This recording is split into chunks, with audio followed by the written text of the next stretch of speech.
My name is William Joel. It is my pleasure to welcome you to In Good Company. In Good Company is a series of conversations with artists, writers, scientists, and more of interest to educators worldwide.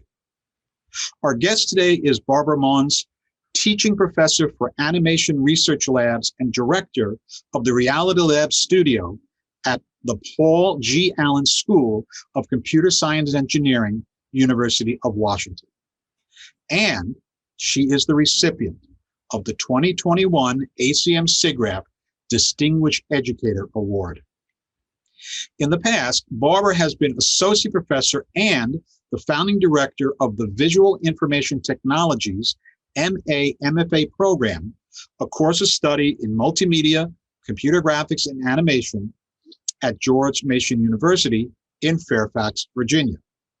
She has designed and implemented training programs in the area of digital modeling, animation, and 3D paint at both DreamWorks and Industrial Light and Magic. She's also served as the art chair for the Education Committee, as well as panels chair for the 1997 SIGGRAPH conference. She has also coordinated an international student animation competition for the ACM SIGGRAPH organization for 17 years, and so much more. Welcome, Barbara, to In Good Company. Thank you. It's wonderful to be here. Yes. Now, I first have to ask, when you heard that you received the award from ACM SIGGRAPH, what were your first thoughts about that? I was dumbfounded. I was shocked and thrilled and so excited because I'm in the company of brilliant computer scientists and educators, and I'm just so lucky. I feel really fortunate to have been selected by my peers, and it's a testament to how SIGGRAPH kind of honors their interdisciplinary researchers and teachers, and particularly in education. So it just is a wonderful honor to be acknowledged for all the work. And I guess my second thought was, it's really shared with all the people that I've worked with and all the projects that I've worked on and all the wonderful collaborations that have happened as a result of really a very unexpected event many, many years ago. I went to a lecture, met Russell and Joan Kirsch, and they said they were, I didn't even know who they were. And Russell said, I'm picking you up tomorrow morning. You need to go to this conference called SIGGRAPH. And he did. And he and his wife drove me out to Detroit, and blew my mind. I had a wonderful week, and ever since have been involved. And that was in 1983. Wow. No, I do have to ask you, behind your head right now, there is this thing that is flying around there, and the name Eleanor. What is that? What is that all about? Well, this is Eleanor is a Pacific giant octopus who lives in Puget Sound. And this particular animation was created by Xavier James. And the version for Zoom was created by Kaylee Terracino, a student who was working on Team. We actually have an animation capstone at the University of Washington in computer science and engineering. And this year, every year we have a different story. And this year it was about Eleanor. So I am honoring Eleanor along with all of the team that worked on Eleanor. Okay, so the short film. It's a short film. So this, you're saying that you this is the capstone experience for the students, and it sounds like you do this every year. It's a somewhat different theme every year. Would I be correct on that? Yes, it's a different story every year. We've made 21 films, and then there were 3, I think, that were created before I got to University of Washington in 1999. And when you say 21 films, you don't mean 21 years. This is my 21st, I think. Let's see. I got here in 1999, so yes. Oh, wow. Okay. Yeah, so we create a short film every year with students with no experience in making animated shorts. No experience. Tell me more about this. Tell me about this program. This sounds fascinating. It's a very interesting program because it's interdisciplinary. My background is in the arts and in computer graphics and animation, and I worked in industry, and so it was designed a long time ago at the University of Washington to kind of honor the experience that students have, so that they it's more of a hybrid of industry, so they're prepared to actually interview well and get positions in the industry. And so we've been doing this for a very long time, and there are a large number of students who are in industry that help the ones that are coming along, and it's a large community, and it's interdisciplinary, although it lives in the computer science and engineering department. In the School of Computer Science and Engineering, but it serves the entire school. So we have many students from art and computer science, but we also have technical Japanese majors, and we have design. We have students from the School of Art and Design, and from the iSchool, and from theater, and business. Wow. We've got lots of students from anybody who's interested in visual storytelling and animation. So tell me about some of the projects that students have worked on over the years. Are there any that just kind of stand out in your memory? Many of them do, because what I have found really exciting, partly as a result of teaching an interdisciplinary program and living in a gorgeous part of the world, is to reach out to some of the other researchers on campus and kind of get involved get the students introduced to their research, and then get them connected to stories that really involve them with the local community and the issues of the Pacific Northwest. So the first time we did this was with John Merzloff, who is a Crow researcher. He researches many things, but he also we were interested in his work on crows, and he came in and talked to us and gave us lots of ideas about crow behavior, and we used that as support for our story for the film called Murder, Murder, and Murder of Crows. Yes. and it was about a murder. And and then after that, we got really excited about otters. I had a kind of two experiences with otters on the Olympic Peninsula, where I actually happened upon an otter. I think it was the same otter twice.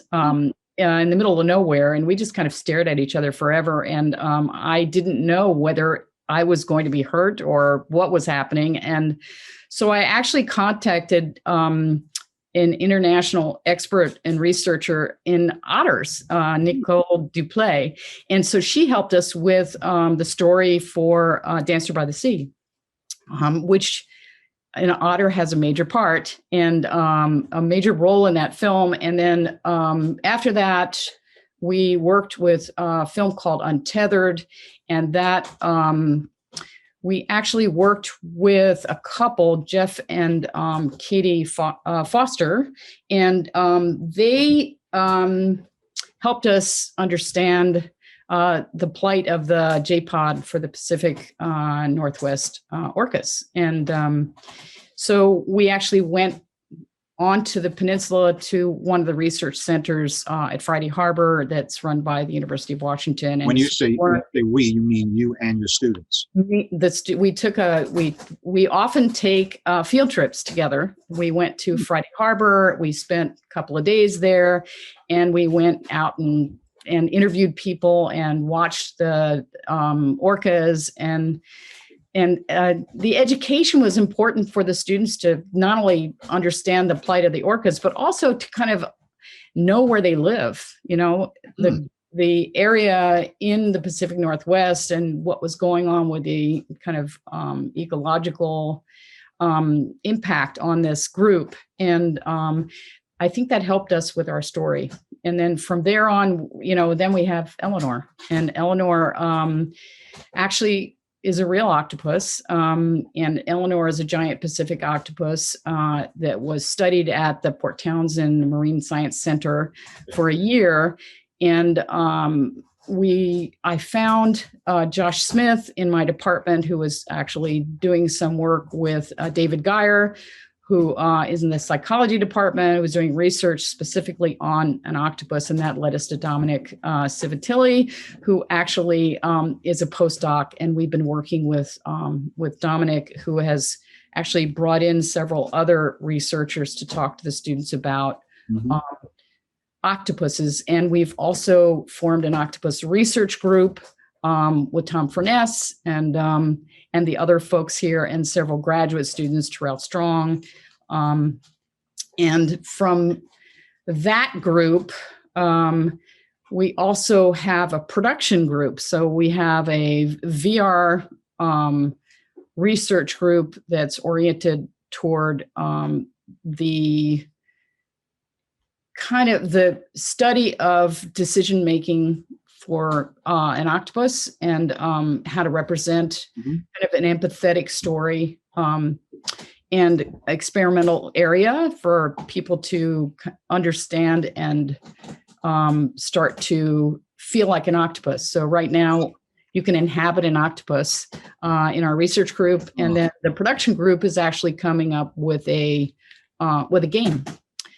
So there's a VR game, and the research group is actually sharing assets. And for instance, they've actually captured realistic motion from an octopus and then applied it in the production. And so the motion of the octopus is partially hand animated, but is also automated directly through the pipeline from a real octopus. And so we have a capstone film that is called Eleanor, based on the real Eleanor. And the idea with Eleanor is essentially what it's like to be an octopus. It was somewhat motivated by the pandemic. We thought a lot about, a lot of the theme of this film is about what doesn't kill you makes you stronger. And so, a lot of the action in the film is really about not only empathizing and feeling for the octopus, Eleanor, a real octopus, and also understanding the kind of dangerous situations that she gets in and how it actually helps her learn. And one of the big things about an octopus is that they don't live very long, which is one of the reasons why they're considered to be incredibly brilliant. They're very, very intelligent because they only live up between 2 and 5 years. And in that time, they are able to do incredible things and be able to protect themselves, and they are able to distinguish one human from another, we believe, and to be able to make decisions that are critical to their survival. Wow. I have to know, if I were to say to you, interdisciplinary approaches to learning, they're important, I'd be speaking to the choir. But how do students react to this? Because this just sounds like a highly interdisciplinary approach to education. How do your students react to that? We have a class that is oriented specifically toward getting people to be comfortable with each other from different disciplines. And that is the first class that all of these students take, so that they can respect that they know something, but somebody else may know something else, and that it's okay if they don't know something. It's okay if they can contribute something creative that they can try out. It's also okay if they propose things that we don't necessarily use because it leads us to something else. And it's kind of partially about understanding how to share information and how to accept feedback and to work as a group. So a lot of what this hybrid of industry is about is working groups, interdisciplinary working groups, which is very similar to what they will experience should they choose to actually work in this field. The reason why I asked is I often have, well, generally when they're freshmen, I get this. When they say, just teach me what I need to get a job. That's all I care about. Like, you don't understand what industry is like. You really don't. You don't understand how, Yeah, that's the frequent flyer program. Yeah, you have to have, yes, you have to have skills within your discipline, but you also have to know how to talk to people from other disciplines. Right. And you're going to be working in groups that are going to be people with multiple backgrounds, and they're not all going to know the same things. And you're going to have to know how to explain it to people, and yada, yada, yada. And generally, I generally find by around the sophomore, junior year, they start to get it. A lot of it is also, you're absolutely right. A lot of it is learning how to communicate with the same vocabulary. Your program is highly interdisciplinary, and it sounds fascinating. And by the way, I work with an interdisciplinary program in digital media at my school, but it's only 3 departments. Yours sounds much more broadly interdisciplinary. What kind of advice would you have for faculty or administrators who would be interested in creating a program like the one you have at your school? Well, I would strongly suggest that they do it because I think the benefits definitely outweigh any challenges, because students actually will learn things that are critical to their success. And I think that, so my experience has been that interdisciplinary is one of those words like design, where people will think, well, interdisciplinary just means you go from one discipline, people share and they're in different disciplines. But as you mentioned, a lot of times that doesn't mean any discipline with any other discipline. And the result of finding people who are interested in the same topic from many, many different disciplines is that you get a mix that you would never expect. And as a result, the experience not only helps the student understand and respect people who have very different backgrounds, but also really prepares them to be able to go out into the world, into a job where they also have no control over everyone else's backgrounds. And having been in industry, I will say that, there are people from everywhere, all over the world, with all kinds of different backgrounds, with all kinds of different interests, and they're fascinating. And I learned so much just by asking questions and getting to know people I would never meet. And so I think that it is a terrific opportunity to prepare people. What I've heard over and over from folks in industry is that they don't have to worry so much about training the students that come out of this program, in that they already understand how to work with other people. They already understand that there is a production pipeline they should adhere to. They already understand that there are people before them and after them in the pipeline, and that they understand how to communicate with them and be respectful, and to kind of think ahead so that they can help the entire project and not just their own piece of it, their own production area. And I do think that that's really important. It's also important to excel in the area that you love. But in addition to that, I think it actually brings a lot of richness to your job when you understand that everybody's working toward the same goal, and that and that you can help other folks by understanding what they need to do and what they need to do to succeed, and that you can help them succeed and they can help you succeed. And I think that that is, that makes a really good employee, also makes really good products. Yeah.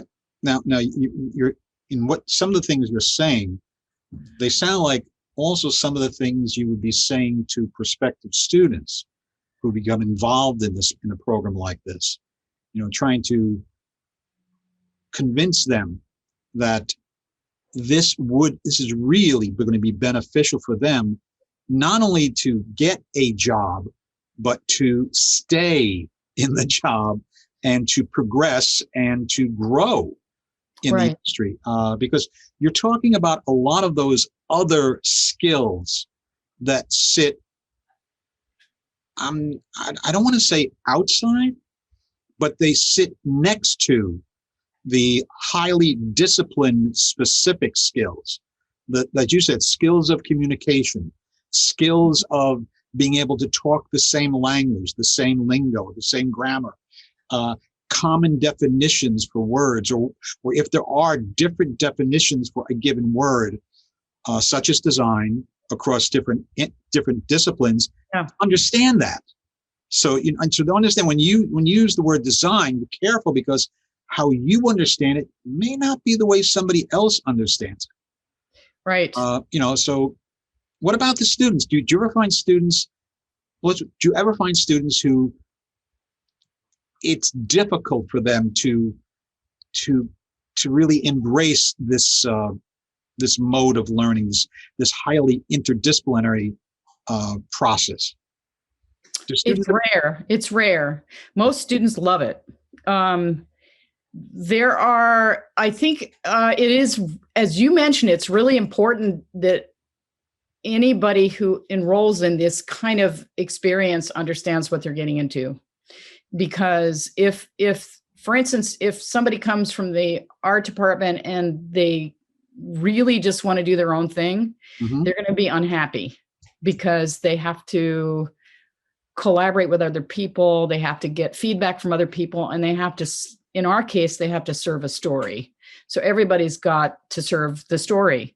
And that evolves over time, that understanding and the way the group works together. So there's a little extra work in that.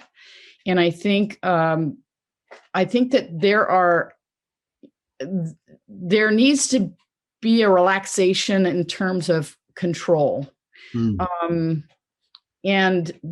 part of that is my job, is to relax people enough to realize that we'll get where we need to go, and we'll do a good job, and we're going to really stretch them, and that the product will be better because everybody is actually able to communicate with one another and contribute what they contribute best. And so we actually work with improv folks. We work with Matt Smith. We work with Karen Lund. We work with Gary Schwartz. We work with a lot of different local actors and improv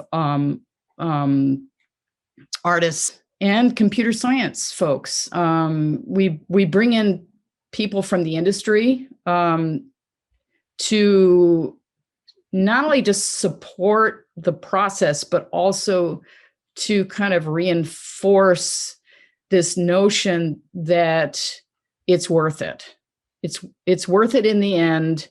And a lot of students, I would say most of the students really value the opportunity to get to know other folks working with them on this project on a very professional, but also many of them become good friends. And I was thinking, and they would not actually do that had they not been introduced and working on a project together and sharing what they do well with what someone else does well that's different. Yeah. Also, I think it helps them to have a better ego in the sense of, you know who you are, and you're not going to feel threatened by other people.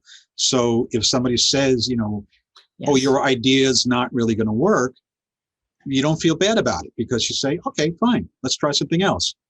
Right. We do the yes and exercise. And also, I think that at a certain point, there's a general consensus about what works best and what does not. And I specifically have students work on each other's work. Oftentimes, especially the artists, I will actually say, okay, could you give your work to another artist and have them work on it? That is done in industry somewhat. Oh, yeah. And I think that getting used to that is a really good idea, as long as it's really clear what I'm asking folks to do. So it doesn't look arbitrary. And I think it's a great experience for a lot of people because they're able to share. Yeah, it's funny you say that because I was watching some shorts from Pixar where they're talking about their process, how they do things, etc. And one of the animators said, this woman was saying, she was asked, what did you do on this film? When this film came out, she goes, oh, I did that 1 second over here, and I did that 1 second over here, and that 2 seconds over here. Yeah. And people are like, what? And but they don't, they pick up and leave off, and they all work together. And it's a very very integrated process where everybody works on everything. I mean, you have your specialties, but it's not like you're told, okay, you're going to animate everything in this one scene. No, it's a whole group of animators who are all working together to create all the various components in the one scene. But yeah, it's interesting. I mean, I applaud you in this program. I mean, God, it sounds fabulous. To be honest with you, it's something which I know I have tried to establish at my own school and have not really been successful. So I am somewhat, how can I say, jealous that it works so well at your school. It's amazing. Now, I got support from the folks that actually started this before I got there, and I'm very fortunate because it's a really good fit for me. Because we get to kind of do creative projects where we select what we think is going to be wonderful, and then people trust that I do the right thing. And I'm really fortunate that there's a lot of creativity involved, and there's also a lot of independence. There's a lot of freedom to kind of try to investigate some new and really significant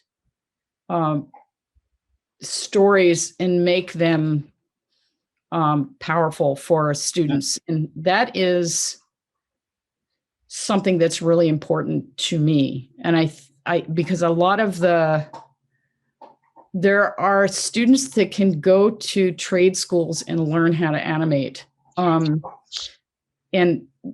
But they don't necessarily, and I don't know, there may be trade schools that do this. I'm not, so I should be totally upfront about that.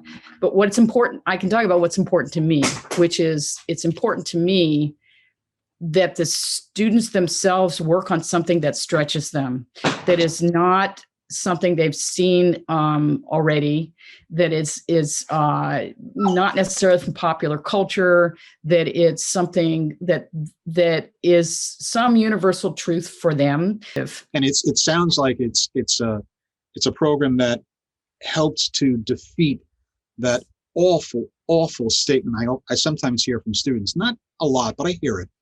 Why do I have to learn this? Or what did I miss? And my answer back is a long-winded one. You'll never know when you need to know what you know. Right. Meaning everything you learn, you're going to use someplace. The flip side of that is learn as much as you can. Don't be afraid of learning. You think you're not going to be, so if somebody tells you something, you don't think you're going to ever use that little nugget of information. Not true. You will use it someday. You just don't when. You don't know how. You don't know what to degree, but you're going to use it. Everything you learn, you're going to use. It's going to influence you. So keep on learning. True. It's absolutely true. Anyway, we need to wrap this up. Barbara? I want to say one more thing, though. Go ahead. I think that one of the things that I learned an industry that was really important and really influenced what I do is that, and I learned it before then, but I actually think I learned it in junior high school from a teacher who was phenomenal, and his exams were make up a question and answer it, which I was like, that was the most, except for he had to approve the question, but make up the question and answer it, which I thought was amazing. But what I got out of my experience in industry was that whatever project you're given, you learn to love it. Yeah. You find a way to engage, you find a way to enjoy it, you find a way to enjoy your group, you bring positive perspectives, and you make the best of it, and it kind of works. It does. Everyone is a lot happier, and a positive approach really makes a big difference, which it doesn't have a lot of depth unless you have to apply it. Excellent. And once you do, and hopefully that's part of what people learn, that there are always problems, there are always challenges, and that stories, when you visualize them, have huge challenges, and sometimes they even seem overwhelming. But when people work on them together with a kind of positive and constructive approach, we always have been able to come up with a really good solution. And what I'm hoping is that students who go through these programs, and specifically my classes, actually learn that for themselves, not just in terms of making animated shorts, but whatever situation they find themselves in. You know, they make the best of it, they find something to engage in, and they get something positive out of it that they can take to the next experience that comes their way. Absolutely. Absolutely. Barbara, I really want to thank you for this Thank you. discussion. No, thank you. Oh, thank you. Oh, thank you. Discussion. And for those who are watching this video. Thank you so much, Bill. I really appreciate it. Thanks for the time to share. And I would like to just encourage other educators to go in this direction. It's very satisfying. It's particularly satisfying to help students find what they love and to help them succeed.